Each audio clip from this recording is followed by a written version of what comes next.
Welcome to அனு சமையல். இன்றைக்கி நம்ம ரசகுல்லா எப்படி செய்கிறதுன்னு பார்க்கலாம். இது சிம்பிள் அண்ட் ஈஸி ரெசிபிங்க. நான் ஒரு பேனில் 1/2 லிட்டர் மில்க் சேர்த்துக்கினேன். ஸோ இதை நம்ம பொங்கி வர வரைக்கும் வெயிட் பண்ணலாம்.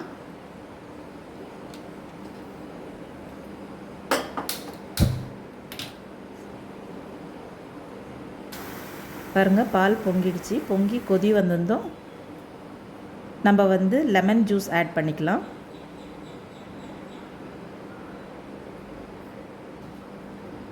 லெமன் ஜூஸ் ஒரு 2 டேபிள் ஸ்பூன் அளவுக்கு சேர்த்துக்கிறேன்.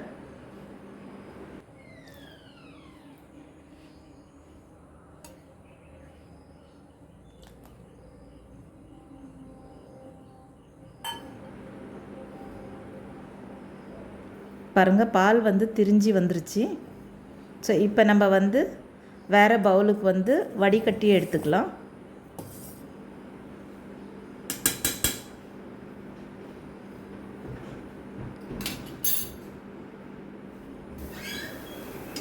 பாருங்கள், வடிகட்டிக்கலாம். அதாவது வெள்ளை துணி வச்சு நான் இதை வடிகட்டி எடுத்துக்கிறேன். எடுத்துட்டு நல்லா நம்ம டைட்டாக இதை புழிஞ்சு விட்டுக்கலாம்.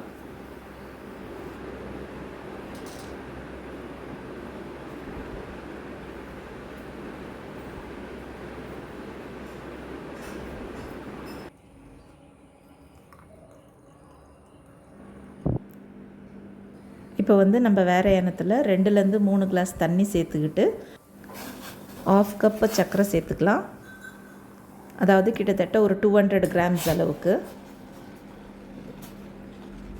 இது நல்லா கொதித்து சுண்டி வரட்டும்.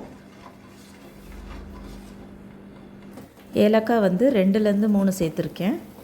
அதாவது இது 3 டம்ளர் தண்ணிக்கு கிட்டத்தட்ட 1.5 டம்ளர் ஆகிற வரைக்கும் இது சுண்டட்டும். பாருங்கள், இப்போ நம்ம இந்த பன்னீரை நல்லா புழிஞ்சி எடுத்தாச்சு. அதாவது ஈரப்பதம் இல்லாமல். இப்போ இந்த பன்னீரை நல்லா பிசைஞ்சு எடுத்துக்கலாம். ஒரு 5லேருந்து 10 நிமிஷம் வரைக்கும் இந்த பன்னீரை நல்லா அழுத்தமாக பிசைஞ்சு எடுத்துக்கலாம். அதாவது சாஃப்டாக ஸ்பாஞ்ச் மாதிரி வரும். அப்போ தான் இந்த மாதிரி அழுத்தமாக பிசையுங்க.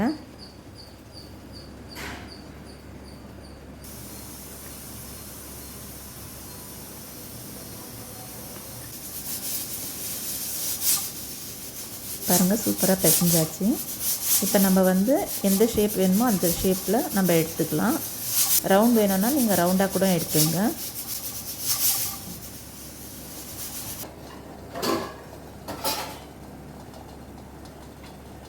ஸோ இப்போ நம்ம ஜீரா தண்ணி நல்லா கொதிச்சு சுண்டி இருக்குது. ஸோ இதுலேயே நம்ம ஆட் பண்ணிக்கலாம். ஆட் பண்ணி ஒரு 4 to 5 மினிட்ஸ் அளவுக்கு அது குக் ஆகட்டும். போதும், ரசகுல்லா ரெடி ஆகிடும்.